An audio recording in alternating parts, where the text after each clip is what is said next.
وہ ہمارے استاد صحیح کہتے تھے مولانا اسحاق صاحب کہ جب توحید بیان کریں گے تو آٹومیٹکلی گستاخی ہو جاتی ہے، کیونکہ تم نے جو توحید بنائی ہوئی ہے نا وہ توحید تو ہے ہی فراڈ، وہ تو شیطانی توحید ہے۔ رحمانی توحید میں پروفٹ کو بھی اگر خدا کے مقابلے پہ کھڑا کیا جائے، وہ پروفٹ سے متعلق جو عقیدہ ہے وہ طاغوتی عقیدہ ہے۔ پروفٹ طاغوت نہیں ہے، لیکن وہ عقیدہ طاغوت ہے، وہ شیطان نے آپ کو سکھایا۔ وہ نہ لو تسی طاغوت دا اے طاغوت سمجھاؤ تے میں تکنا کہ کیڑے میڈیا تے تہاڈی طاغوت دی ڈسکشن چلدی ہے، کیڑا ڈیجیٹل چینل ہے جڑا تانوں لیندا ہے طاغوت دی تشریح کرنے واسطے۔ وہ ممی ڈیڈی گلاں کرنیاں نے کردے رہو، اے سی والے کمرے میں بیٹھ کے پورا اسلامک نظام بے شک آپ نافذ کرتے ہیں کیمرے کے سامنے بیٹھ کے، وہ کرتے رہیں۔ چلیں یار ڈیجیٹل چھوڑ دیں، میں ان سارے لوگوں کو یہ کہتا ہوں یہ اپنے کمروں میں بیٹھ کے اپنے کیمرے کے سامنے نا یہ والی توحید بیان کرتے ہیں۔ آپ تو آسان کر دیا نا ٹیسٹ، یہ نہیں کر سکتے، اس سے مجمع چھٹتے ہیں، یہ کوئی بات کرتے ہی نہیں ہے، مجمع چھٹ جاتے ہیں۔ چلے ٹی وی کی ریکوائرمنٹ ڈفرنٹ ہے نا، اپنے وی لاگ بنا دو اور بتاؤ سب سے بڑا طاغوت یہ دین تصوف ہے، یہ بابوں کا دین ہے۔ توحید میں بھی کرپشن کی، اور چشتی رسول اللہ، تھانوی رسول اللہ، اور سب سے بڑا ان کا بابا غلام احمد قادیانی دجال ختم نبوت پہ بھی ٹاکا مار کے گئے۔ کرو بیان طاغوت، میں تکنا جناب کون طاغوت بیان کرنے دینا ہے؟ جناب میں نے کہا تھا نا کہ ختم نبوت کے کاپی رائٹس میرے پاس ہیں۔ تھانوی رسول اللہ، چشتی رسول اللہ پارٹی کو کوئی اختیار نہیں ہے کہ غلام احمد قادیانی دجال کو برا کہ تم سب ایک ہو۔ آج میں نئی اناؤنسمنٹ کر رہا ہوں، طاغوت کے اوپر بات کرنے کے بھی کاپی رائٹ صرف میرے پاس ہے، کیونکہ سب سے بڑا جو طاغوت ہے بابوں کا دین، شیطان کا دین، جس میں شرک ہے، جس میں رسول اللہ کی تعلیمات کی بجائے بابوں کی تعلیمات ہے، اس کے اوپر صرف میں بات کروں، کسی کی ضرورت نہیں۔ باقی تو کسٹوڈین ہے اس کے، وہ بات کہاں سے کرے، یہ کسٹوڈین ہے۔ لہذا طاغوت کو بیان کرنے کے کاپی رائٹس بھی صرف انجینئر صاحب کے پاس ہے، سیدھی سی بات ہے، چاہے آپ کو یہ بات بری لگے۔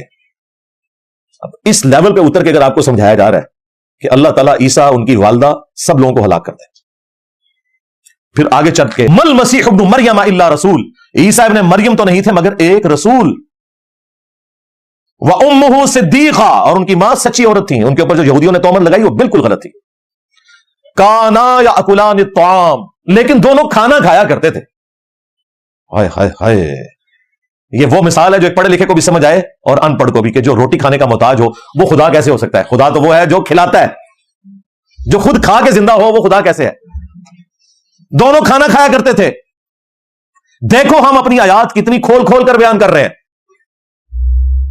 پھر انہیں دیکھو کہ کہاں الٹے پھرے جا رہے ہیں۔ قل اتعبدون من دون اللہ، اے نبی ان سے فرماؤ کیا تم اللہ کو چھوڑ کر عیسیٰ اور ان کی ماں کی عبادت کر رہے ہو، جو نہ تمہارے نقصان کے مالک ہیں نہ نفع کے، اور اللہ ہی سننے والا، علم والا ہے۔ یہ اللہ کی کوالٹی ہے کہ ہر مخلوق کا علم رکھے اور اس کی فریاد کو سن کے اس کی مصیبت کو حل کرے۔ اس آیت کے اندر اللہ تعالیٰ نے عیسیٰ ابن مریم کو من دون اللہ کہہ دیا، اور من دون اللہ بھی طاغوت ہیں جو اللہ کے مقابلے پہ کھڑے ہوئے ہیں۔ حالانکہ عیسیٰ ابن مریم من دون اللہ تو نہیں، وہ تو حزب اللہ ہے، لیکن چونکہ لوگوں نے انہیں بنا لیا، اللہ نے کہا من دون اللہ۔ یہاں پہ آپ کو صوفی بتا رہے ہوتے ہیں کہ من دون اللہ تو بت ہوتے ہیں، اور عیسیٰ ابن مریم کو من دون اللہ کہہ دیا قرآن میں۔ جاؤ اپنے اعلیٰ حضرت کا ترجمہ پڑھ لو، کہتے ہیں جی ٹھیک ہے من دون اللہ بھی مان لیتے ہیں، لیکن جو آپ یہ کہہ رہے ہیں نا کہ بزرگوں کی عبادت وہ تو کرسچنز کرتے ہیں، عیسیٰ ابن مریم کی عبادت ہم تو نہیں کرتے۔ ہم کہتے ہیں بالکل ٹھیک ہے، تم جسے عبادت سمجھ رہے ہو وہ تو نہیں کرتے، لیکن عبادت تو ایاک نعبد و ایاک نستعین ہے، دعا بھی صرف اللہ سے کرنی ہے۔ الدعاء هو العبادہ، نبی علیہ السلام فرمایا دعا ہی عبادت ہے، سنن نبی داؤد کے اندر، سنن نسائی میں۔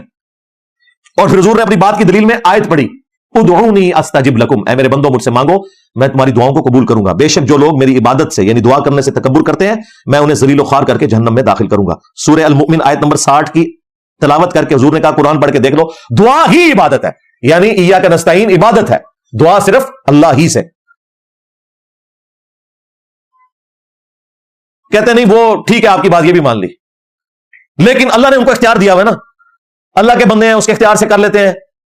ہم کہتے نہیں، ساتھ ہی اللہ نے فرمایا عیسیٰ اور ان کی ماں روٹی کھانے کے محتاج تھے، اس کے بعد کہا کہ عیسیٰ اور ان کی والدہ نہ تمہارے نقصان کی مالک ہے نہ نفع کی۔ یہ پیچھے پڑتے تھے، قل اتعبدون من دون اللہ، تم اللہ کے سوا ان ہستیوں کو پوج رہے ہو، کہتے ہیں ہم تو نہیں پوجتے، وہ تو کرسچن پوجتے ہیں۔ آگے چل، جو نہ تمہارے نقصان کے مالک ہیں نہ نفع کے، لہذا اگر آپ نے مان لیا کہ عبد القادر جیلانی یا مولا علی آپ کے نفع نقصان کے مالک ہیں، گویا آپ نے انہیں معبود مان لیا۔ یہ سب سے بڑا طاغوت ہے۔ انہیں کوئی طاغوت بیان کر کے دسے، لو سامو بولو طاغوت ہوتے ہو تسی۔ یہ جہاد جب تک آپ نہیں کرتے، ہمیں کوئی اسلامک نظام یہاں پاکستان میں نہیں چاہیے کہ جس کا کسٹوڈین وہ فرقہ ہو جو قبروں سے مانگتا ہے. انہوں نے تو ہماری نسلوں کو تباہ کر دینا ہے. انہوں نے تو کوئی بھی ننگی قبر دیکھنی ہے اس کے اوپر مزار بنا دینا ہے. انہوں نے آپ کی سلیبس کی کتابوں کے اندر ان بابوں کے واقعات ڈالنے ہیں. آپ کو صحابہ کرام اور اہل بیت نہیں سکھانے, بابوں کی تعلیمات سکھانی ہے. اللہ نہ کرے کہ کبھی کوئی ایسا اسلامک نظام اس ملک کے اندر آئے کہ جو ایک فرقے کا نظام ہو. اسی کے اگینسٹ میں نے وہ ٹرم ڈیوائز کی تھی, اسلامک سیکولرزم. فرقوں کا نظام نہیں چاہیے, اسلامک نظام چاہیے, پیور اسلامک نظام. اور اس کے لیے کوشش ہم کر رہے ہیں. جب تک لوگ عقیدہ توحید درست نہیں کرتے, اس کی آؤٹ پٹ کبھی بھی اسلامک نظام نہیں ہوگا, وہ بابوں کا دین ہوگا. کیونکہ جب یہ حکومت میں آئیں گے تو یہ آپ کو کہیں گے کہ آپ نے آج کے بعد داتا دربار نہیں جاننا مانگنے کے لیے. انہوں نے ان کے کوئی آباء و اجداد کی بھی قبریں ڈھونڈ ڈھونڈ کے نا دریافت کر کر کے ان کے اوپر بھی خطبے بنانے شروع کر دینے ہیں. ہم تو اللہ کی پناہ میں آتے ہیں اس قسم کے شرکیہ اسلامک نظام سے. یہ طاغوتی نظام ہوگا اسلام کے نام کے اوپر. اس سے اس وقت جو پاکستان کا پریزنٹ نظام ہے وہ بہت بہتر ہے. کم از کم فریڈم آف ایکسپریشن ہے, ہم لوگوں کو تو سکھا رہے ہیں. اب اینڈ پہ میں انشاءاللہ تعالی وہ 8 ریفرنسز آیات کے کور کروں گا جن میں اللہ تعالیٰ نے طاغوت کا ذکر کیا ہے. ویسے تو جو اصل طاغوت تھا وہ میں نے بیان کر دیا, لیکن ان کے لیے بھی نا ذرا ان کی بھی دل جوئی ہو جائے. یہ جو 2-4 آیتیں رٹے ہوئے ہیں اور وہ بیان کرتے ہیں, میں اس کی بھی تشریح کر لوں اور آپ کو بتاؤں کہ طاغوت کا مطلب کیا ہے. اللہ کے فضل سے پوری دنیا کے مسلمانوں کو طاغوت کا پتہ ہے. اس ٹرم کے ساتھ نہیں پتا, لیکن ویسے ان کو پتا ہے. جب میں اسے بریف کروں گا تو آپ کہیں گے ہمیں باتیں پتہ ہے, ہمیں صرف ٹرم نہیں پتا تھی. تو ٹرم تو موحد بھی بڑے کم لوگوں کو پتا ہے, لیکن اللہ کا شکر ہے کہ مسلمان جو قرآن ترجمے سے پڑھ لیتا ہے وہ موحد بن جاتا ہے, خواہ اسے یہ ورڈ نہ آتا وہ موحد. تو ٹرم کا نام آنا ضروری نہیں ہے, اس کے پیچھے چھپا ہوا عقیدہ جاننا ضروری ہے. اور وہ عقیدہ جس طریقے سے میں نے نمایاں کیا طاغوت کے حوالے سے, طاغوت کا نام لینے والوں نے نہیں کیا, وہ تو خود طاغوتی سسٹم کے بینیفیشری ہیں اور طاغوتی سسٹم کو تقویت دینے والے ہیں انجانے میں. میں نہیں کہتا بدنیتی کی وجہ سے, ظاہر بیچاروں کی تربیت ہی کوئی نہیں ہوئی, سیدھی سی بات ہے. اتنی دلیری کے ساتھ کوئی بول بھی نہیں سکتا یار. اس طرح پھر بول کے پھر آپ پبلک گیدرنگز میں تو نہیں جا سکتے نا. اگر آپ یہ بول دیں پوڈ کاسٹ کے اندر کہ ٹی ایل پی یہ کرتی ہے, تو پھر آپ کسی یونیورسٹی میں درس تو نہیں دے سکتے. پھر آپ نے یہ کہنا مجھے تو پتہ ہی نہیں ٹی ایل پی کیا ہے. اچھا تو انو طاغوت کا پتا ہے, ٹی ایل پی کا نہیں پتا ہے, تو پھر طاغوت تو نہیں پتا اگر تو ٹی ایل پی کا نہیں پتا تھے. یہ کسٹوڈین ہے طاغوتی نظام کے, ذہن میں رکھیے گا. یہ سارے بابوں کا سسٹم, اس کے فرنٹ مین کون ہے؟ یہ ٹی ایل پی والے. جب ان کا بڑا کہتا ہے کہ جی 1000 سال تو بابا پال رہا ہے لارج, خدا کا نام نہیں لے رہا, وہ کہہ رہا ہے بابا پال رہا ہے. بابا یہ پال رہا ہے کہ اگر ٹوکن نہ لو تو تمہاری جوتی چوری ہو جائے. اور بابے کو 60-70 روپے ہر دفعہ دینے پڑتے ہیں, تب جا کے تمہاری جوتیوں کی حفاظت ہوتی ہے. پہلے تو تمہارے بابے جو ہے نا وہاں سے کوئی چیز چوری کرے نا تو وہ اندھا ہو جاتا تھا, اور بابے میں مار چڑھے جڑے وہاں اڑتے سن پانی پہ چلتے تھے. ہاں اب بابوں نے اڑنا چھوڑ دیا ہے, شرما گئے ہیں, مجھ سے ناراض ہو گئے, کہہ رہے ہیں انجینئر صاحب ہماری بہت کرتے ہیں, آپ ہم نے اڑنا ہی نہیں. اڈو بلکہ یوٹیوب چینل بڑھا کے ادھر اٹھ کے دسو تاکہ لوگ تھوڑے قائل ہو جان, سبسکرائب کریں. تو ہماری اکیڈمی میں 500 بندہ بھی آتا ہے نا, ہر ایک کو ٹوکن ملتا ہے, جوتیوں کا 1 روپیہ چارج نہیں ہوتا. گاڑی کھڑی کرنے کا ٹوکن ملتا ہے, 1 روپیہ چارج نہیں ہوتا. سب کو ناشتہ ملتا ہے, 1 روپیہ چارج نہیں ہوتا. سب کو دودھ پتی اوریجنل والی ملتی ہے. سموسا ملتا ہے, 1 روپیہ چارج نہیں ہوتا. اور دسو بڑا داتا کیڑا ہے؟ وہ داتا کہ جہاں آپ کو پیسے دینے پڑے جوتی کی حفاظت کے, وہاں جہاں آپ کو چندہ دینا پڑے اسی چندے میں سے کچھ آپ کے اوپر لگائیں اور باقی وہاں کے بیٹھے ہوئے خانقاہ کے اوپر مجاور کھا جائیں یا محکمہ اوقاف کھا جائے. وہ جو 1965 میں راوی کے پل کے اوپر آ کے بم پکڑتا تھا, جس طرح کے ہندوؤں کی دیویاں وہاں پکڑتی تھیں, انہوں نے بم رکھے بھی ہیں میوزیم میں. ہاں تو اڑے کو بم نہیں انہوں نے رکھے بھی ہوئے. اور جب دہشت گرد آ کے مزار پہ ٹھوک جائیں, وہ بابا جو کل تک ڈائیو لگا کے پکڑتا تھا, اتھے جو کیش ڈراپ کرتا پاکستانی ٹیم آر, ان پتہ لگا پاکستانی ٹیم کو کیش پہ چھوڑ دینے, بابے بھی نہیں پکڑ سکتے, انہوں نے کتوں پکڑے. تو میں 8 مقامات انشاءاللہ تعالیٰ کور کروں گا جہاں پہ طاغوت کا ورڈ آیا, اور اس کے ساتھ آپ کو ہر چیز انشاءاللہ تعالیٰ کھل کے سامنے آ جائے گی. پہلے اس لفظ کو سمجھ لیں, اس کا جو روٹ ورڈ ہے وہ طغا ہے. سورہ طٰہٰ کے اندر حضرت موسیٰ اور ہارون علیہ السلام کو جب اللہ تعالیٰ نے فرعون کے پاس بھیجا تو فرمایا اذهبا الى فرعون انه طغى, تم دونوں فرعون کی طرف چلے جاؤ, بے شک وہ سرکش ہو گیا ہے. طغا کہتے ہیں سرکشی کو, یہ روٹ ورڈ ہے. اسی سے طغیانی, طاغوت, یہ تمام ورڈ اسی سے نکلے. سرکش کون ہوتا ہے؟ جو اپنی حد سے باہر نکل جائے. سمندر میں یا دریاؤں میں طغیانی کس وقت آتی ہے؟ جب وہ اپنی باؤنڈری سے باہر نکلے. اللہ کی بنائی ہوئی حدود سے جب کوئی باہر نکلے تو وہ طاغوت بن جاتا ہے. چاہے وہ کوئی نظام ہو, کوئی پرسنالٹی ہو, شیطان ہو, کوئی دجال ہو یا دجالی نظام ہو, یہ سب کے سب طاغوت ہے. سورۃ النساء کی آیت نمبر 51 کے کانٹیکسٹ میں, جسے میں بعد میں ترتیب میں کور کروں گا, میں نے ایک انٹلیکچوئل ترتیب رکھی ہے, میں فی الوقت آپ کو طاغوت کا معنی بتا رہا ہوں. صحیح بخاری کے اندر ایک حدیث موجود ہے سورۃ النساء کی آیت نمبر 51 کے کانٹیکسٹ میں, جس میں طاغوت اور جبت یہ دو ورڈ آئے تھے.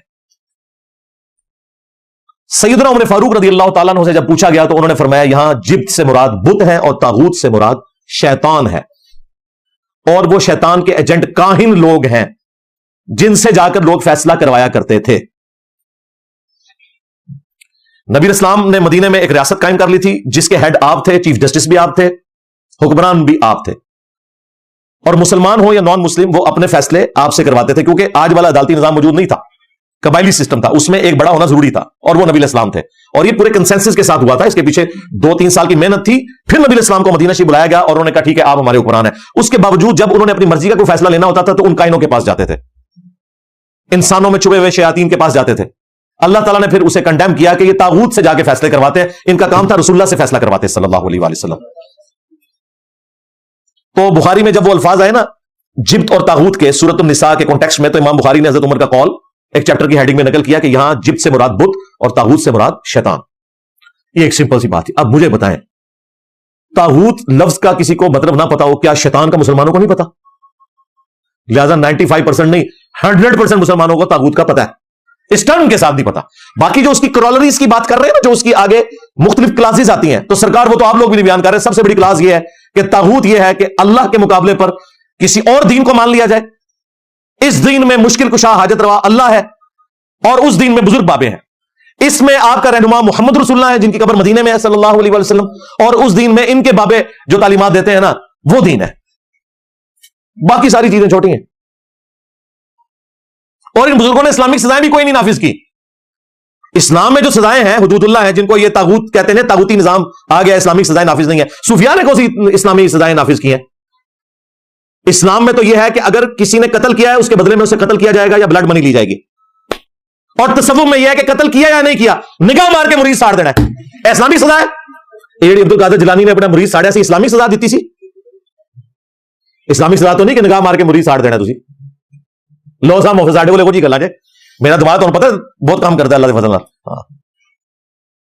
اسلام کی سزا یہ ہے, دین تصوف میں ہے کہ نگاہ مار کے مریض ساڑ دو. وہ مریض جو پوری زندگی صرف اس لیے آپ کے ساتھ اٹیچ ہوا ہے کہ اپنی آخرت بنائے گا, وہ دنیا بھی برباد کر بیٹھا. نہ صرف دنیا, بابے کی آخرت بھی لے گیا, کیونکہ اس نے ایک ناحق بندے کو قتل کر دیا. اور سورۃ النساء میں اللہ تعالیٰ نے فرمایا جس نے ایک مومن کو ناحق قتل کیا وہ ہمیشہ کے لیے جہنم میں. لو جی, بابے نے کہ آخرت بنانی سی, وہ بابے نے بھی نہ لے گیا. ایک کہتے ہیں بابا جی کہتے ہیں کہ ہم اپنے سارے مریدوں کو جنت میں لے کے جائیں گے, اور ایک مریض بابے نے بھی لے گیا. اگر یہ بات ٹھیک ہے تو, کیونکہ آپ نے نقل کی ہے, باپا جانی نے یہ اپنے کتابچے میں نقل کی ہے, اور لاہور کا ایک چھوٹو مولوی ہے اس نے یہ واقعہ ویڈیو میں بیان کر کے دفاع کیا ہے. شیخ عبد القادر جیلانی کو کچھ لوگ ملنے کے لیے آئے, تو جب ان کے پاس پہنچے تو ان کا ایک جو غلام تھا اس نے لوٹا جو رکھا تو لوٹے کی ٹوٹی قبلہ کی طرف نہیں کی. تو شیخ عبد القادر جیلانی غوث پاک سرکار رضی اللہ تعالیٰ عنہ کو اس پر ملال ہوا, تو آپ نے جلال سے اس کی طرف دیکھا تو وہ آپ کی نگاہ کی تاب نہ لاتے ہوئے جاں بحق ہو گیا. آپ کوئی بھاگ نہیں سکتا کہ میں کوئی جھوٹا الزام لگا رہا ہوں کہ انجینئر صاحب کتابیں بدل گئی ہیں. نہ ایک کتاب ہے وہ نہیں بدلے آیا. اس طرح کی میں 20 مثالیں دے سکتا ہوں, پھر ٹاپک اور طرف چلا جائے گا. میں اب وہ اینڈ پہ 8 آیات کور کرنے لگا انشاءاللہ, اور پھر یہ چیپٹر ہم کلوز کرتے ہیں. ایک دفعہ دروشی پڑھ لیں. اللہم صلی علی محمد وعلی آل محمد واصحاب محمد وازواج محمد وامت محمد اجمعین الی یوم الدین. اچھا میرے بھائیوں, اب وہ 8 ریفرنسز طاغوت سے متعلق میں جلدی جلدی کور کروں گا, اور اس میں آپ کو انشاءاللہ جو ساتھ ریلیٹڈ چیزیں وہ کور کرتا جاؤں گا انشاءاللہ.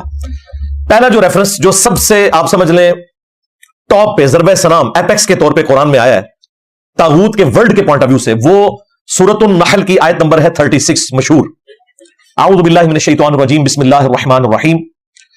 وَلَقَدْ بَعَثْنَا فِي كُلِّ أُمَّةٍ رَسُولًا, اور بے شک ہم نے ہر امت میں کوئی نہ کوئی رسول بھیجا ایک بنیادی دعوت کے ساتھ, ان اعبدوا اللہ, کہ عبادت کرو صرف اللہ کی, واجتنبوا الطاغوت, اور اجتناب کرو طاغوت کا, یعنی عبادت اللہ کی اور اللہ کے مقابلے پر کسی کی عبادت نہیں کرنی.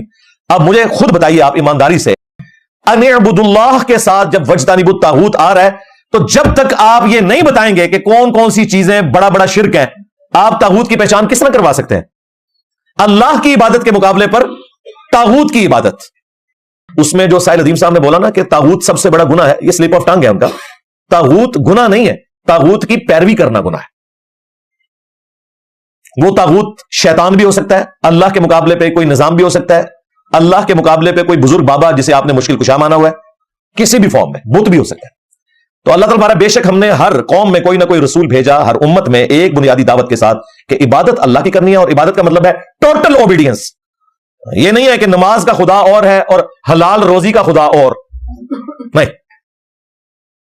مسجد کے اندر بھی خدا کو ماننا ہے، مسجد کے باہر بھی ٹوٹل اوبیڈینس. یہ ہے عبادت جس میں حقوق اللہ بھی شامل ہے، حقوق العباد بھی شامل ہے. بلکہ پرفیکشن یہ ہے کہ اللہ کی محبت کے ساتھ اس کی کمپلیٹ اطاعت اختیار کرنا، یہ عبادت ہے. ماں باپ کے حقوق اگرچہ حقوق العباد ہیں لیکن بتائے تو اللہ نے، لہذا حقوق العباد بھی سارے کے سارے اصل میں حقوق اللہ ہیں. یہ ہم تفریق جو کرتے ہیں وہ سمجھانے کے پوائنٹ آف ویو سے کرتے ہیں، ورنہ جتنے حقوق اللہ نے مخلوق کے بتائے ہیں وہ اللہ نے بتائے ہوئے نا، تو الٹیمیٹلی تو وہ اللہ کے بتائے ہوئے حقوق ہے. تو تمام پیغمبروں کی دعوت یہی تھی کہ عبادت اللہ کی، اور طاغوت یعنی شیطان یا اللہ کے مقابلے پہ کوئی بھی ہستی یا کوئی بھی نظام، اس سے اجتناب کرنا ہے. فَمِنْهُمْ مَنْ هَدَى اللَّهُ، تو انسانیت میں ایسے لوگ بھی گزرے ہیں جنہیں اللہ تعالیٰ نے ہدایت دے دی بسبب اس کے کہ انہوں نے ہدایت قبول کی. دھونس کے ساتھ نہ تو اللہ نے گمراہ کرنا ہے کسی کو، نہ ہدایت دینی ہے. وَمِنْهُمْ مَنْ حَقَّتْ عَلَيْهِ الضَّلَالَةُ، اور ان میں سے بہت سے ایسے لوگ بھی تھے جن کے اوپر گمراہی کی مہر ثبت ہو گئی بسبب اس کے کہ انہوں نے وقت کے پیغمبر کی آواز کو لبیک نہیں کہا. یہ جو میں بریکٹ ساتھ لگا رہا ہوں نا، یہ اس لیے لگا رہا ہوں کہ پورے قرآن کی تھیم کو آپ نے کور کرنا ہے، پک اینڈ چوز نہیں کرنا کہ اللہ زبردستی ہدایت دے دیتا ہے، اللہ زبردستی گمراہ کر دیتا ہے. یہ تو عقیدہ ہی گمراہ کون ہے. اللہ ہدایت دیتا ہے جو چاہے کہ اسے ہدایت ملے، اللہ گمراہ کرتا ہے جو چاہے کہ وہ گمراہ ہو. فسیروا فی الارض، تو زمین میں سیر کر کے دیکھو، سیاحت کرو. فانظر کیف کان عاقبۃ المکذبین، اور دیکھو کہ کیا انجام ہوا جھٹلانے والوں کا جنہوں نے وقت کے پیغمبر کی دعوت کو جھٹلایا. تو سب سے ٹاپ پہ جو آیت آتی ہے نا وہ یہی ہے. یہ ایک آیت ہی کافی ہے طاغوت کا مطلب سمجھانے کے لیے، لیکن چونکہ مزید 7 مقامات پہ بھی طاغوت کا ذکر ہے تو میں چاہوں وہ کور کر دوں انٹرسٹ کے طور پہ تاکہ قرآن کے نوٹس ایک جگہ جمع ہو جائیں. بہرحال اس آیت کے کانٹیکسٹ میں ایک حدیث بڑی امپورٹنٹ ہے جو سورہ التوبہ کی آیت نمبر 31 کے کانٹیکسٹ میں امام ترمذی نے نقل کی ہے.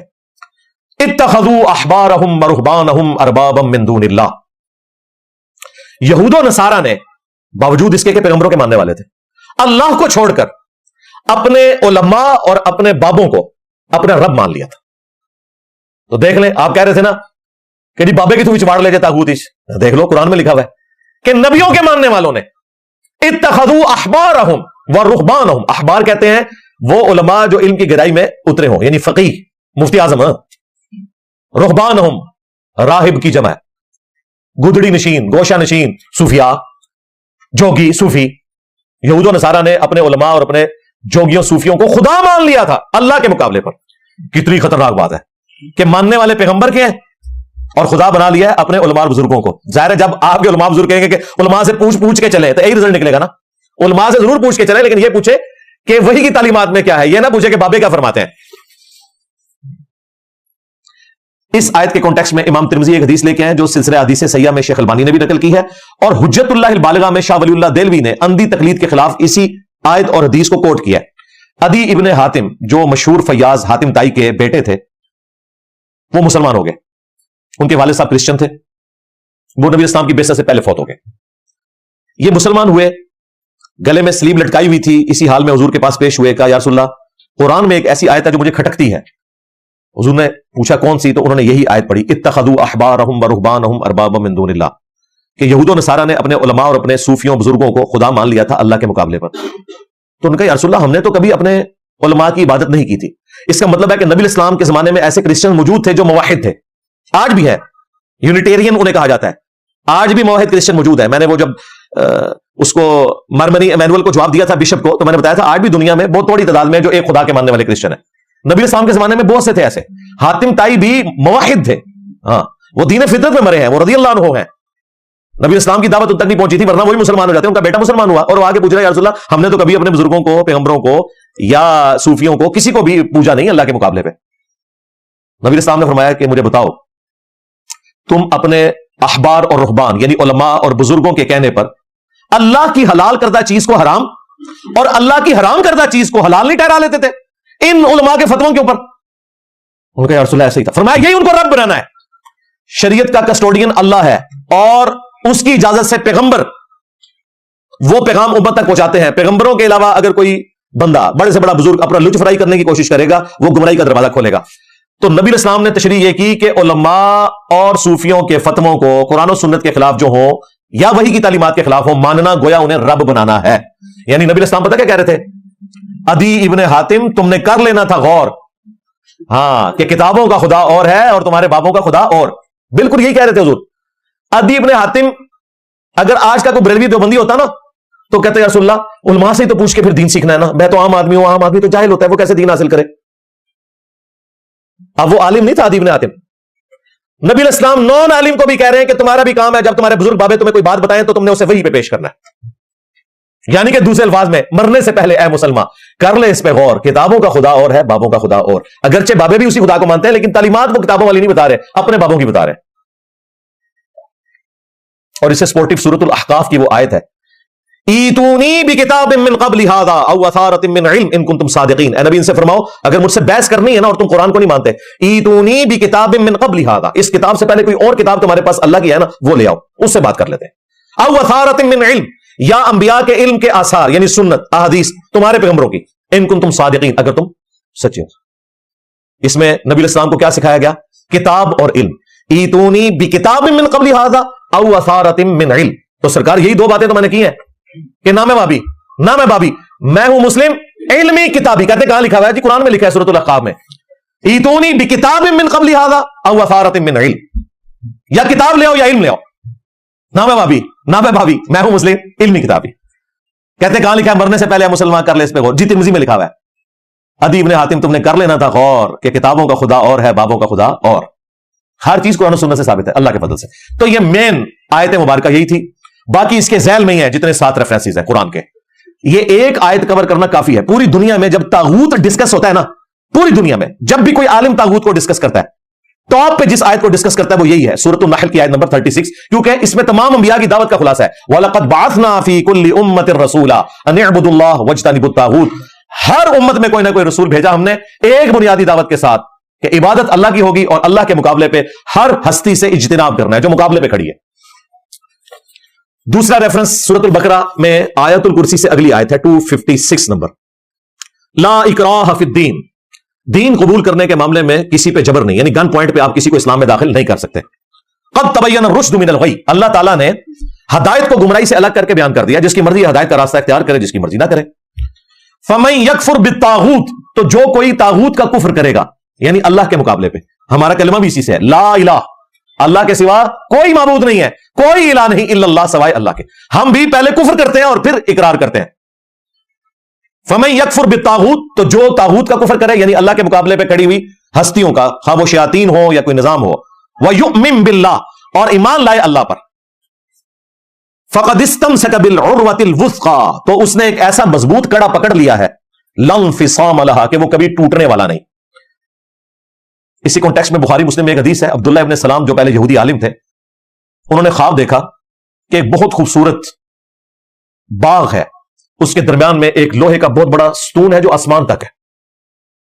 اور وہ کہتے ہیں کہ مجھے کسی نے خواب میں ندا دی کہ تم اس ستون پہ اوپر چڑھ جاؤ. تو میں نے کہا میرے میں اتنی طاقت نہیں ہے، یہ تو آسمان تک ہے.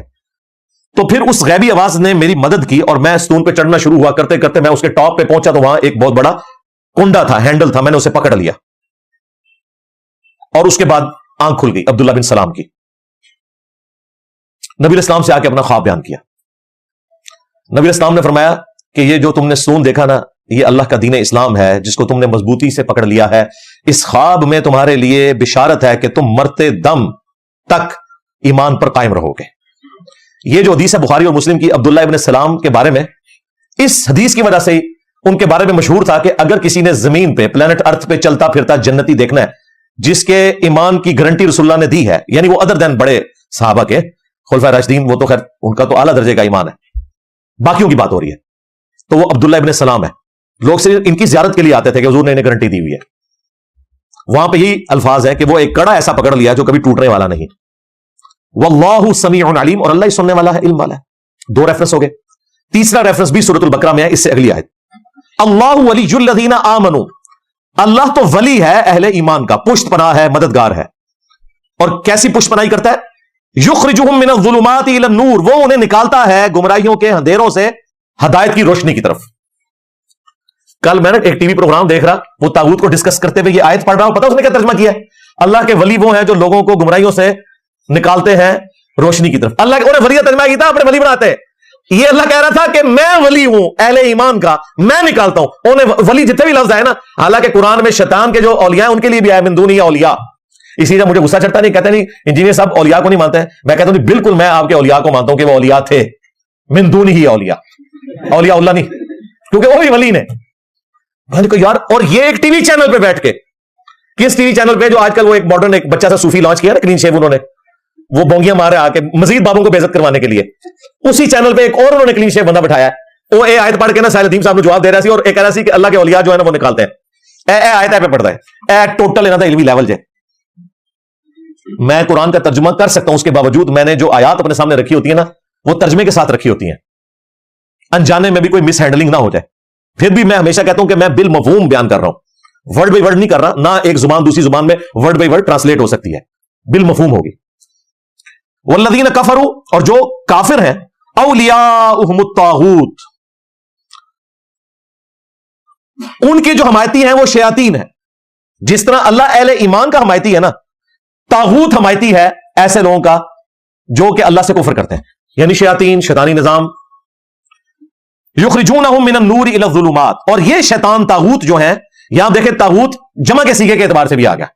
یہ شیاطین طاغوت نکالتے ہیں انہیں ہدایت کی روشنی سے گمراہی کے اندھیروں کی طرف. آپ دیکھیں اللہ تعالیٰ نے ہدایت کو ہمیشہ سنگولر صیغے میں ذکر کیا ہے اور گمراہی کو جمع کے صیغے میں. یہاں کہتے ہیں سارے بزرگوں کے طریقے حق پہ، ہم کہتے ہیں نہیں، حق پہ ایک ہے، اہدنا الصراط المستقیم. کہتے ہیں آگے پڑھو، آگے پڑھو، ترجمہ صحیح کرو، صراط الذین انعمت علیہم، راستہ ان لوگوں کا جن پر تیرا انعام ہوا. راستے نہیں، راستہ. اور راستہ کون سا؟ اہدنا الصراط المستقیم، جو رسول اللہ کو عطا ہوا. تو اس کا اپروپریٹ ترجمہ یہ بنا کہ اے اللہ ہمیں رسول اللہ کے راستے پر چلا، کہ جس راستے پہ چل کے تیرے بندے انعام یافتہ قرار پائے، خواہ وہ صحابہ ہوں، اہل بیت ہوں. یہ مطلب ہے اس کا. یہ کہتے ہیں بابوں کے راستے پہ چلنا شروع کر دو. اور نبی اسلام نے صراط مستقیم کو خود بریف کیا ہے. یہ میں آیت مکمل کر دوں پھر آپ کو وہ حدیث سناتا ہوں. اولئک اصحاب النار، تو یہ ہیں جہنمی، طاغوت کے راستے پہ چلنے والے، شیاطین کے پیچھے چلنے والے. ہم فیہا خالدون، وہ اس میں رہیں گے ہمیشہ ہمیش. اللہم لا تجعلنا منہم، اللہم اجرنا من النار. اب وہ حدیث سنیں قرآن کی آیت کے کانٹیکسٹ میں. سورۃ الانعام کی آیت نمبر 153 نبی اسلام نے تلاوت کی. زمین پر ایک سیدھی لکیر کھینچی اور پھر آپ نے قرآن کی آیت تلاوت کی، اس پہ انگلی رکھ کے وَأَنَّ هَذَا صِرَاطِي مُسْتَقِيمًا فَاتَّبِعُوهُ، اور یہ کہ یہ ہے میرا سیدھا راستہ، پس اسی کی پیروی کرنا. وَلَا تَتَّبِعُوا السُّبُلَ، اور ارد گرد کے راستوں کی پیروی نہ کرنا. اسی حدیث میں آتا ہے حضور نے درمیان میں سیدھی لکیر کھینچی، دو ٹیڑھی لکیریں اس طرف، دو اس طرف، یعنی چاروں ہی حق پہ ہوئی. اس میں ان چاروں کا قصور نہیں ہے. ان چاروں کے نام پہ جو بدعت جاری کی سلطنت عثمانیہ نے 1517 سے 1917 تک کے کعبے کی جمعیت کو توڑا. 4 مسلح 4 اماموں کے نام پہ، حنفی، شافعی، مالکی، حنبلی. اور کہتے ہیں چاروں امام حق میں، نماز ایک دوسرے کے پیچھے پڑھتے کوئی نہیں تھے. اماموں کا قصور نہیں ہے، جس طرح عیسیٰ ابن مریم کا کوئی قصور نہیں، کرسچنز کا قصور ہے. یہاں پہ اماموں کا قصور نہیں، ان کے نام پہ فرقے بنانے والوں کا قصور ہے. ابن ماجہ میں کہ 4 لکیریں کھینچی، اگرچہ اس کی سند میں کلام ہے لیکن وہ سپورٹیو ہے کیونکہ مسند احمد والی سند بالکل درست ہے. چند ٹیڑھی لکیریں اس طرف، چند اس طرف. اور حضور نے کہا یہ ہے میرا سیدھا راستہ جو اللہ تعالیٰ نے مجھے عطا کیا، اس کی پیروی کرو. ولا تتبعوا السبل، ارد گرد کے راستوں کی پیروی نہ کرنا، وہ تمہیں اللہ تعالیٰ کے راستے سے بہکا دیں گے. یہ ہے وہ چیز جس کی اللہ تمہیں وصیت کرتا ہے تاکہ تم ڈر سکو. پھر نبی اسلام نے فرمایا یہ جو میرا راستہ ہے یہ اللہ کی طرف لے جانے والا ہے، اور یہ ارد گرد ٹیڑھے راستے ہیں، ہر راستے پہ ایک شیطان بیٹھا ہوا ہے. یہ جو آیا تھا نا کہ کئی شیاطین کو اللہ نے طاغوت کہا، یہ سارے طاغوت کے راستے ہیں. لہٰذا نبی اسلام کا راستہ وہ ہے جو قرآن و سنت کا راستہ ہے. ان کے علاوہ جو بھی راستہ ہے وہ طاغوت کا راستہ ہے، خواہ وہ نبی کی فیور میں گھڑا گیا ہو یا نبی کے خلاف گھڑا گیا ہو. جب تک وہ سپورٹیو نہیں ہوگا قرآن و سنت سے، وہ طاغوت کا راستہ. یہ 3 ریفرنسز ہو گئے جی. چوتھا سورۃ النساء کی آیت نمبر 76، الذین آمنوا یقاتلون فی سبیل اللہ، جو اہل ایمان ہیں وہ اللہ کی راہ میں جہاد کرتے ہیں. والذین کفروا، اور جو کفر اختیار کرنے والے ہیں، یقاتلون فی سبیل الطاغوت، وہ طاغوت کے راستے میں جہاد کرتے ہیں. اس لیے دیکھیں اعلیٰ حضرت احمد بریلوی صاحب نے، میرے سامنے یہ ان کا ترجمہ رکھا ہے کنز الایمان، انہوں نے جہاں جہاں طاغوت لفظ آیا نا اس کا ترجمہ شیطان کیا اور بالکل ٹھیک کیا. یہاں پہ بھی انہوں نے یہی ترجمہ کیا کہ وہ شیطان کے راستے میں جہاد کرتے ہیں. فقاتلوا اولیاء الشیطان، پس قتال کرو شیطان کے اولیاء کے ساتھ. لبیک اللہم لبیک، میں کر رہا ہوں شیطان دے اولیاء نال جہاد. یہاں شیطان کا لفظ بھی اللہ نے کھول دیا. پیچھے ذکر کیا کہ جو کافر ہیں وہ طاغوت کے راستے میں قتال کرتے ہیں. اے مسلمانوں فقاتلوا اولیاء الشیطان، شیطان کے ان اولیاء کے ساتھ قتال کرو. لہذا شیطان جو حضرت عمر کا قول میں نے بخاری سے پیش کیا، طاغوت کا مطلب شیطان ہے، وہ قرآن میں آ گیا سورۃ النساء کی آیت نمبر 76 میں. ان کید الشیطان کان ضعیفا، بے شک شیطان کا داؤ بڑا کمزور ہوتا ہے. بظاہر بڑا طاقتور نظر آ رہا تھا، کتنی ان بابیاں دی تمکنت ہوندی سی، سارے ڈرے ہوئے سن، نہ نہیں سن لیندے، کیسا پون کے رکھ چھڑیا. جنہ تنظیموں دے نام نہیں، ایک سیاسی تنظیم نے توہین مذہب کے نام پہ، اور نسوئے تو ہے سیاسی تنظیم، اسٹیبلشمنٹ کی پالتو یہ تنظیم جو پولیٹیکل گورنمنٹس کو کمزور کرنے کے لیے بنائی گئی. اور آج جب قتل عام ہو رہا ہے تو سب زیادہ پسو اسٹیبلشمنٹ کو پڑے ہوئے ہیں کہ جناب یہ کیا مصیبت ہم نے اپنے گلے ڈال لی تھی. بھائی آپ نے بویا آپ کاٹیں گے. بالکل. ایک وہ دہشت گرد تنظیم تھی کراچی کے اندر جو ان کے بڑے ڈکٹیٹر نے لانچ کی. بعد میں جب کئی شہادتیں ہوئی ہمارے فوجیوں کی تو کہتے ہیں ہم شہادتیں دے رہے ہیں. سرکار یہ آپ اپنے بزرگوں کی غلطیوں کا خمیازہ بھگت رہے ہیں. یہ سارے آپ نے لانچ کیے تھے، شہادتیں آپ کو ہی دینی پڑیں گی، یہ ہم نے لانچ نہیں کیے تھے. لہذا آج یہ جو مصیبت آپ کے گلے پڑی ہے نا TLP کی شکل میں، یہ آپ نے ان کو قانون کے کٹہرے میں لے کے آنا ہے. اس وقت تو بیٹھ کے نوٹ بانٹ رہے تھے فیض آباد میں 2017 میں، لیکن ظلم ہے وہ نوٹ بانٹنے والا گھر بیٹھا ہوا ہے اور یہ مصیبت ہمارے گلے ڈال کے چلے گئے. تو شیطان کے جو داؤ پیچ ہیں بڑے کمزور ہیں. 5واں ریفرنس یہ وہ آیت ہے جس کے کانٹیکسٹ میں حضرت عمر کا قول لیا امام بخاری نے صحیح بخاری میں کہ جبت سے مراد بت ہے اور طاغوت سے مراد شیطان ہے. پھر باقی ساری چیزیں شیطانی سسٹم. آپ کا نفس بھی طاغوت ہو سکتا ہے. سورۃ الجاثیہ میں نہیں آیا افرائیت من اتخذ الہہ ہوا، بھلا اس شخص کو دیکھا جس نے اپنی خواہش نفس کو اپنا معبود بنا لیا. جب کوئی شخص نفس کی پیروی کرتے ہوئے گناہ کبیرہ کرتا ہے اور اللہ کے احکامات کو پس پش ڈالتا ہے، اس ایک لمحے میں اس کا نفس اس کا خدا ہوتا ہے. کسی کا سٹیٹس اس کا خدا بن جاتا ہے، کسی کا پروفیشن اس کا خدا بن جاتا ہے. اور ہماری پولیٹیکل جماعتوں کے جو لیڈر ہیں نا، پرائم منسٹر کی پوسٹ ان کی خدا بنی ہوئی ہے، وہ ان کے لیے طاغوت بنی ہوئی ہے. جس کے لیے انہیں اسٹیبلشمنٹ کے چاہے تلوے بھی چاٹنے پڑے یہ چاٹتے ہیں. اور جب انہیں نکالا جاتا ہے تو یہ پھر ووٹ کو عزت دو کی بات کرتے ہیں، جب نکالا جاتا ہے تو آئین کے لیے جہاد کی بات کرتے ہیں، جب بیچ میں ہوتے ہیں تو سیم پیج کی بات کرتے ہیں. یہ ٹوٹل ان کا دین ایمان ہے. اب میں یہ وہ باتیں کر رہا ہوں جو ساحل ندیم صاحب سننا چاہتے ہیں. ہاں، کیونکہ وہ تو سیاسی نظام کو طاغوت کہتے ہیں نا، تو پھر ہم نے ظاہر اپنے سیاسی نظام کی بات کرنی ہے. یہ اب مجھے کوئی نہ کل کو PTI یا نون لیگ والا گلا کرے جی ساڑھے بابے بچ کیوں بانٹتے جے. ہاں، سیاسی نظام میں بھی یہ طاغوت والا سسٹم ہے. آپ کی عدلیہ بھی طاغوت ہوگی اگر وہ انصاف نہیں کرے گی، آپ کی اسٹیبلشمنٹ بھی طاغوت ہوگی اگر وہ ظلم کا بازار گرم کرے گی، آپ کی مذہبی جماعتیں بھی طاغوت ہوں گی اگر وہ توہین مذہب کے نام کے اوپر لوگوں پہ ظلم کریں گی، آپ کے مذہبی پیشوا بھی طاغوت ہوں گے اگر قرآن و سنت کے نام کے اوپر وہ اپنی سٹوریاں اپنے بزرگوں کی کہانیاں بیچیں گے. یہ سارے کے سارے طاغوت بنیں گے. سیدھی سی بات ہے. یہ وہ آیت ہے جی جس کے کانٹیکسٹ میں امام بخاری نے حضرت عمر کا قول لیا طاغوت کے حوالے سے کہ شیطان ہے. سورۃ النساء نمبر 51. الم تر الی الذین اوتوا نصیبا من الکتاب، کیا تم نے ان لوگوں کو نہیں دیکھا کہ جنہیں کتاب کا کچھ حصہ دیا گیا تھا، یعنی لوح محفوظ کا کچھ حصہ، تورات اور آسمانی صحائف یعنی اہل کتاب کا، اور اس میں اسپیسیفکلی یہودیوں کا ذکر ہو رہا ہے کہ اس بڑی کتاب کا کچھ حصہ انہیں بھی دیا گیا تھا. یہاں پہ کتاب سے مراد لوح محفوظ ہے اور اس کا کچھ حصہ جو مراد ہے تورات. ہمیں بھی اس کتاب کا کچھ حصہ ملا ہے، فائنل ٹیسٹمنٹ قرآن. انہیں اولڈ ٹیسٹمنٹ، کرسچنز کو نیو ٹیسٹمنٹ، ہمیں فائنل ٹیسٹمنٹ قرآن. یہ سب اسی کتاب کا کچھ حصہ ہے.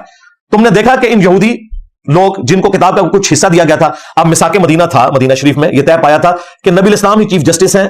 وہاں وہ اس طرح کا عدالتی نظام تو نہیں تھا، یہ فیصلے کریں گے، حکمران بھی ہیں، چیف جسٹس بھی ہیں. یہ پوسٹ ایک ہی ہوا کرتی تھی جب تک اسلام کا پولیٹیکل سسٹم بعد میں نہیں بنا. تو یہ یہودی اگرچہ آپ کی سرداری تسلیم کر چکے ہیں مساق مدینہ کے تحت، اس کے باوجود یؤمنون بالجبت والطاغوت، اصل میں یہ ایمان لائے ہوئے ہیں بت کے اوپر اور طاغوت کے اوپر یعنی شیطان کے اوپر. وہ کیسے ایمان لائے ہوئے؟ نبی الاسلام کے آنے سے پہلے مدینہ شریف میں کاہن ہوا کرتے تھے، یہ جادوگر قسم کے لوگ. ان کے بارے میں جس طرح آپ کے بزرگوں کے بارے میں مشہور ہے ان کے پاس کوئی غیبی طاقتیں ہیں، ان کے بارے میں مشہور تھا ان کے پاس کوئی ایسی غیبی طاقتیں ہیں کہ خدا انہیں ڈائریکٹ بتا دیتا ہے. تو وہ فیصلہ ان سے کرواتے تھے اور یہ سمجھتے تھے کہ اللہ انہیں بتا رہا ہے. بھئی جب اللہ کا پیغمبر دنیا میں موجود ہوگا تو کسی کاہن کی چل سکتی ہے؟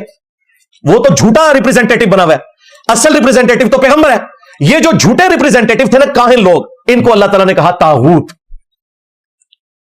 کل وہ ہمارے قریبی دوست ہیں ڈاکٹر تیمور صاحب جو پاکستان میں سیکولرز کے نمائندہ ہیں، انہوں نے بڑی اچھا ایک چھوٹا ویلاگ بنایا، انہوں نے بھیجا ارشاد بھائی کے تھرو. اس سے پہلے میں دیکھ چکا تھا، میں نے نیچے کامنٹس بھی کیے. ماشاءاللہ انہوں نے بڑی اچھی ورکنگ کی. انہوں نے طاغوت کو بائی ڈیفینیشن، ظاہر ایک ٹیچر ہے وہ پڑھاتے ہیں لمز میں پڑھاتے ہیں، ہاں انہوں نے باقاعدہ قرآن سے وہ آیات لی, اس کے کانٹیکسٹ میں جو تفسیریں ہیں وہ دیکھی. انہوں نے سٹارٹ اسی سے لیا ہے, سورہ النساء کی آیت نمبر 51. اور انہوں نے بتایا کہ جو زمانے میں کاہن ہوا کرتے تھے, لوگ ان سے فیصلہ کرواتے تھے, جبکہ مسلمانوں کا ٹریٹی یہ ہوا تھا کہ اب اوورال حکمران نبی الاسلام ہے, ان کے پاس فیصلے کے لیے آئیں گے. وہ کسی عالم کو کوٹ کر رہے تھے, میں تو اب آپ کو اوریجنل ٹیکسٹ بتا رہا ہوں نا, کہ یہ بخاری میں لکھا ہوا ہے, حضرت عمر کا قول ہے کہ یہ کاہنوں سے جا کے فیصلے کرواتے تھے نبی الاسلام کی موجودگی کے باوجود. حالانکہ انہوں نے میثاق مدینہ میں مان لیا تھا کہ یہودیوں اور مسلمانوں کے مشترکہ رہنما ہے رسول اللہ صلی اللہ علیہ وسلم. یہ کوئی نبی الاسلام دھون زبردستی سے نہیں چاہ رہے تھے کہ مجھے حاکم مانے, یہ انہوں نے مان لیا ہوا تھا پہلے, اس کے باوجود یہ دو نمبری کرتے تھے. وَيَقُولُونَ لِلَّذِينَ كَفَرُوا, اور یہ کافروں کو یہ کہتے ہیں یا ان کے حق میں یہ کہتے ہیں, هَؤُلَاءِ أَهْدَىٰ مِنَ الَّذِينَ آمَنُوا سَبِيلًا, کہ یہ جو بت پرست کاہن ہے نا, مشرک, یہ مسلمانوں سے زیادہ ہدایت یافتہ ہے. توبہ توبہ توبہ توبہ. یہودی پیغمبروں کے ماننے والے, مسلمان جو 17 مہینے تک بخاری میں آتا ہے یروشلم کی طرف نماز پڑھتے رہے. موسیٰ علیہ السلام کا نام سب سے زیادہ قرآن میں ہے پیغمبروں کے ناموں میں سے, اور یہودیوں کو پتا ہے کہ مسلمان حضرت موسیٰ کو مانتے ہیں, یہ بت پرست تو مانتے ہی نہیں. اس کے باوجود دشمنی کتنی, وہ کہتے تھے بت پرست تو پھر بھی ہدایت میں ہے, مسلمان ہدایت پہ نہیں.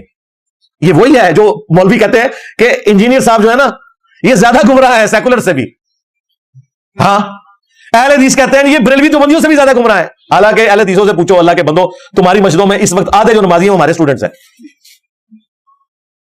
اہل حدیث اور شیعہ کی سب کانٹیننٹ میں کیا اوقات تھی یہ آپ سب کو پتا ہے. یہ ہمارے پلیٹ فارم سے انہیں سر اٹھانے کا کوئی ایک حوصلہ ملا ہے, ادروائز ان کی کیا اوقات ہے. یہ مسجد میں گھس جائیں تو لوگ مسجد دلواتے تھے. ان کا امام کعبہ ہے, اس کے پیچھے یہ لوگ نماز نہیں پڑھتے. شیعہ تو چلے پڑھ لیتے ہیں, ان کا تو ایک فقہی مسئلہ علیحدہ سے, بریلوی نہیں پڑھتے. اور پہلے یہ کہتے تھے کہ جی توحید اصل مسئلہ ہے. انجینئر صاحب جیسی توحید تو تمہارے ابن تیمیہ کی بھی نہیں تھی, وہ تو سماع موتا کے عقیدے کو مانتا تھا. اب تمہارے لیے جو مامو جان سب سے آگے ہو گئے, پورا دین مامو کے گرد گھوم رہا ہے, جس طرح کہ یہودیوں کا پورا دین بچڑے کے گرد. وہ اس لیے گھومتا تھا قرآن میں کہ بچڑے کی محبت انہیں پلا دی گئی تھی, انہیں بنو امیہ کی محبت پلا دی گئی ہے, اور ابھی پلائی گئی ہے. کچھ عرصہ پہلے تک صرف توحید ہی بیان کرتے تھے. یہ ان کا حال وہی علماء یہود والا ہوا. یہ کہتے ہیں انجینئر صاحب سے بریلوی دیوبندی اور شیعہ بہتر ہے, بلکہ وہ کہتے ہیں غامدی صاحب تو پھر بھی متانت سے بات کرتے ہیں. اور غامدی نے تمہاری منجی نہیں ٹھوکی, میں منجی ٹھوک دیتی ہے اصل. دیکھیں میری برکت سے غامدی صاحب کو بھی انہوں نے سپیس دیا ہے, جسے کل تک کہتے تھے منکرین حدیث ہے, یہود و نصارہ کا ایجنٹ ہے. جو نماز رفع الیدین سے پڑھ رہا ہے, جو توحید صحیح بیان کر رہا ہے, جو مزارات کی مذمت کر رہا ہے, بابوں کے دین کی مذمت کر رہا ہے, وہ زیادہ گمراہ ہے. اور جو ان کے عقیدے کے بالکل خلاف, جو لوگ انہیں کافر سمجھتے ہیں بلکہ سورہ سور سمجھتے ہیں, وہ ایک تسبیح میں پروئے گئے ہیں. یہ دیکھیں, یہ وہ یہودی والی مینٹالٹی ہے. یہودی کہتے تھے مسلمانوں سے تو یہ مشرک بت پرست بہتر ہے. دیکھو جب بندے کا میٹر گھوم جائے نا تو یہ ہوتا ہے, پھر بندہ اپ رائٹ نہیں رہتا. مجھ سے آج بھی کوئی پوچھتا ہے کہ سب سے بہتر نماز کس کی, میں کہتا ہوں اہل حدیث کی. سب سے بہتر توحید کس کی, میں کہتا ہوں اہل حدیث کی. لوگ کہتے ہیں اہل حدیث نے تو سب سے زیادہ آپ کے خلاف کلپ بنائے ہوئے ہیں. بھائی وہ ان کا ظرف ہے, میں تو ٹروتھ لور ہوں. ساحل ادیم نے جو میرے ساتھ کیا, آئرن ڈوم والا آؤٹ آف کانٹیکسٹ کلپ کاٹ کے, اللہ تعالیٰ نے دنیا میں اسے, میں نہیں کہتا کہ سزا دی, اسے یہ بتایا کہ آؤٹ آف کانٹیکسٹ جب چیزیں کاٹی جائیں تو آپ کے ساتھ کیا ہوتا ہے. جو پی ٹی آئی نے ان کے ساتھ کیا, میں ان کے حق میں کھڑا ہوا. میں ٹروتھ لور ہوں. مجھ سے کوئی زیادتی بھی کرے گا, میں جو صحیح بات ہے وہ کروں گا کہ بالکل یہ موقف ان کا درست ہے, خواہ وہ شیعہ کا درست ہو, دیوبند کا ہو, بریلویوں کا ہو, اہل حدیث کا ہو. لیکن یہودیوں کی روش کیا تھی, وہ کہتے تھے مسلمانوں سے تو یہ بت پرست بہتر ہے. توبہ توبہ. اب اس کا جواب اللہ تعالیٰ کی طرف سے سن لیں. یہی جواب میرا ان علماء سو کے لیے ہے جو مجھے ان سب سے بدتر سمجھتے ہیں. آپ بریلویوں سے پوچھ لیں کیا اہل حدیث بدتر ہے یا میں, ان پرنسپل. اگر ایماندار ہوں گے تو بتائیں گے اہل حدیث زیادہ بدتر ہے. کیوں؟ میں کہ تم بریلویوں کے پیچھے نماز ہوتی ہے, اہل حدیث کہتے ہیں مشرکین کے پیچھے نماز نہیں ہوتی. میں اسام الرحمین کے فتووں کو صحیح سمجھتا ہوں, گستاخانہ عبارتوں کے اوپر, بندوں کے اوپر نہیں, عبارتوں کے اوپر. اہل حدیث فراڈ سمجھتے ہیں. اہل حدیث نے البریلویہ کتاب لکھ کے احمد بریلوی کو شیعہ ڈکلیئر کیا ہے, جبکہ میں سمجھتا ہوں کہ شیعہ کے بارے میں سب سے زیادہ ہارڈ لائنر اگر کوئی سب کانٹیننٹ میں تھا تو اعلیٰ حضرت تھے. وہ تو شیعہ سے سخت نفرت کرتے تھے. میں اس ہارڈ لائنر ہونے میں انہیں غلط سمجھتا ہوں, لیکن میں آپ کو یہ بتا رہا ہوں کہ یہ ان کے ساتھ کیا کرتے ہیں اور وہ ان کے ساتھ کیا کرتے ہیں. یہ جواب جو اللہ نے دیا نا علماء یہود کو, یہی جواب میری طرف سے بھی ان تمام مولویوں اور ان کے فرنٹ مین کے لیے. اولئک الذین لعنہم اللہ, یہ وہ لوگ ہیں جن پہ اللہ کی طرف سے لعنت پڑ گئی ہے, اللہ کی رحمت سے دور ہو چکے ہیں. ومن یلعن اللہ, اور جسے اللہ ہی لعنتی کر دے, فلن تجد لہ نصیرا, تو پھر وہ اپنا مددگار کسی کو نہیں پا سکتا. کہتے ہیں مولویوں کو کیا ہوا ہے, لعنت پہ گئی ہے, اے ہو گیا. میری مخالفت کی وجہ سے نہیں, یاد رکھیے گا, میں اپنی ذات کی خاطر میں نے ایڈوانس میں سب کو معاف کیا ہوا ہے. لیکن ہمارے پلیٹ فارم یا اس دعوت حق کے بارے میں جو بھونکے گا, تو میں سمجھتا ہوں کہ چونکہ ہم ختم نبوت کی برکت سے کسٹوڈین ہیں ٹرو اسلام کے, اس دعوت حق کے بارے میں جو بھونکے گا نا, اس کے لیے پھر یہی جواب ہوگا. مجھے جو کہنا ہے کہ میں نے آج تک جواب نہیں دیا, میرے ماں باپ کو گالیاں دیتے ہیں یہ, میں نے کبھی جواب نہیں دیا. لیکن جب دعوت حق میں بولیں گے پھر میں کوئی نہیں, میں سیدھا تھوڑے ہینڈلز کو پکڑنا ہے. تھوڑی اسٹیبلشمنٹ ہے یعنی صوفیہ, سیدھا اتنے ہاتھ پانا میں. ریفرنس نمبر 6, یہاں پہ بھی طاغوت کا ذکر ہے, سورہ المائدہ. قل هل انبئکم بشر من ذلک, اے نبی سے فرماؤ میں تمہیں اس سے بھی بری چیز بتا دوں. یہ جیوز اور کرسچنز کو ایڈریس کیا جا رہا ہے, جو تم نے پیغمبروں کے خلاف اپنے عقائد اڈاپٹ کیے ہوئے ہیں اور جو گمراہی پھیلائی ہوئی ہے, اس کے اگینسٹ اللہ تعالیٰ فرما رہا ہے مثوبۃ عند اللہ, جو اللہ کے ہاں اس سے بھی زیادہ بدتر ہے. بل لعنہ اللہ, وہ لوگ جن پہ اللہ کی لعنت ہوئی, یعنی تمہارے بزرگان دین یہودی, اصحاب سبت, وغضب علیہ, اور ان پہ اللہ کا غضب, وجعل منہم القردۃ والخنازیر, اور وہ لوگ جنہیں اللہ تعالیٰ نے بندر اور سور بنا دیا, وعبد الطاغوت, اور شیطان کے پجاری. یعنی یہودیوں کو اللہ نے کہا ہے کہ تمہارے جو بزرگ تھے جنہوں نے پیغمبر کی تعلیمات کو پس پش ڈالا اور وہ مچھلیوں کے کیس میں جو کچھ کیا اس کے علاوہ بھی حتتن کو حنتتن پڑھنا شروع کر دیا, یہ وہ لوگ تھے جن کو اللہ تعالیٰ نے سور بنا دیا, خنزیر بنا دیا, بندر بنا دیا. اور اللہ تعالیٰ کہہ رہا ہے یہ کون تھے تمہارے بزرگان دین؟ عبد الطاغوت, شیطان کے عبادت گزار, طاغوت کی پوجا کرنے والے. حالانکہ ماننے والے اللہ کے تھے لیکن شریعت بدل دی ہوئی تھی. اولئک شر مکانا واضل عن سواء السبیل, یہ وہ لوگ ہیں کہ جن کا ٹھکانہ سب سے زیادہ برا ہونے والا ہے اور وہ سیدھے راستے سے بہک چکے ہیں.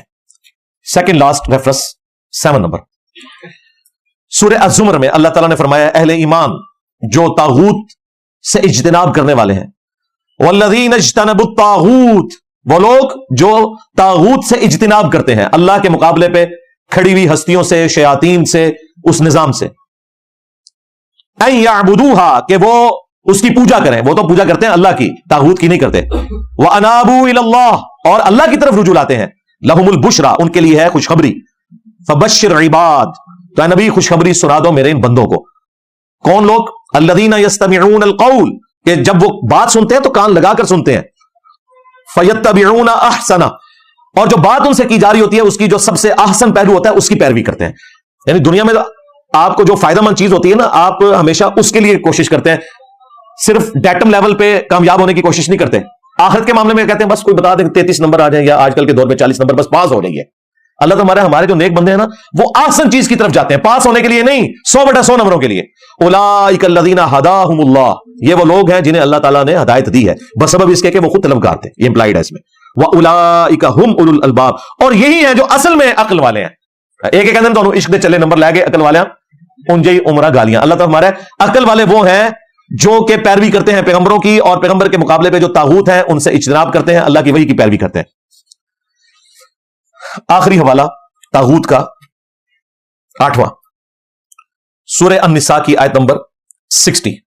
الم تر الی الذین یزعمون انہم آمنوا, کیا تم نے نہیں دیکھا ان لوگوں کی طرف جو یہ زوم رکھتے ہیں, اپنے گمان میں وہ یہ سمجھتے ہیں کہ وہ ایمان لانے والے ہیں. بما انزل الیک, اس کتاب پہ جو تمہاری طرف ہے محبوب نازل ہوئی صلی اللہ علیہ وآلہ وسلم. وما انزل من قبلک, اور جو تم سے پہلے کتابیں نازل ہوئی. اب ظاہر ہے اس سے مراد وہ منافقین ہیں جو یہودیوں سے مسلمان ہوئے لیکن قانوناً اندر سے وہ منافق تھے, اور دعویٰ یہ کرتے تھے ہم تو موسیٰ علیہ السلام کی کتاب کو بھی مانتے ہیں اور رسول اللہ کو بھی پیغمبر مانتے ہیں. لیکن ان کا پول کیسے کھلتا تھا؟ یریدون ان یتحاکموا الی الطاغوت, وہ چاہتے ہیں کہ اپنے فیصلے طاغوت سے کروائیں. یعنی وہاں پہ جو وہ کاہن موجود تھے ان کو پتا تھا کہ اگر حضور کے پاس گئے تو انصاف سے فیصلہ ہوگا, اور یہودیوں کا تو اصول یہ تھا کہ اشرافیہ کے لیے اور قانون, عام لوگوں کے لیے اور قانون. تو جب انہیں پتا ہوتا تھا کہ ہم کسی معاملے میں غلط ہیں پھر فیصلہ طاغوت سے کراتے تھے, اور جہاں پتا ہوتا تھا ہم حق میں ہیں پھر حضور کے پاس آ جاتے تھے. وقد امروا ان یکفروا به, جبکہ انہیں حکم تھا کہ انہوں نے تو کفر کرنا ہے طاغوت کا, ان کائنوں کے پاس نہیں جانا, رب کے نمائندے پیغمبر کے پاس آنا ہے. وَيُرِيدُ الشَّيْطَانُ أَن يُضِلَّهُمْ ضَلَالًا بَعِيدًا, اور ابلیس یہ چاہتا ہے کہ انہیں حق کے راستے سے گمراہ کر دے اور دور پھینک دے. یعنی طاغوت, ابلیس, شیطان یہ انٹرچینجبل ورڈز ہیں, لہذا یہ کہنا کہ لوگوں کو طاغوت کا کوئی نہیں پتا, طاغوت ورڈ کا نہیں پتا, اس کے فارم کا پتا ہے, جس طرح موحد ورڈ کا نہیں پتا اس کے فارم کا پتا ہے.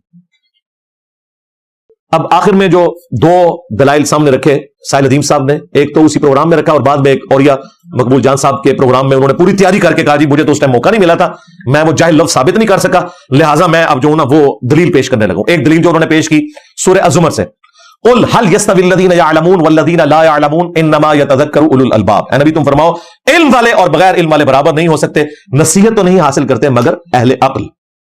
تو یہاں علم والے اور بغیر علم والے برابر نہیں,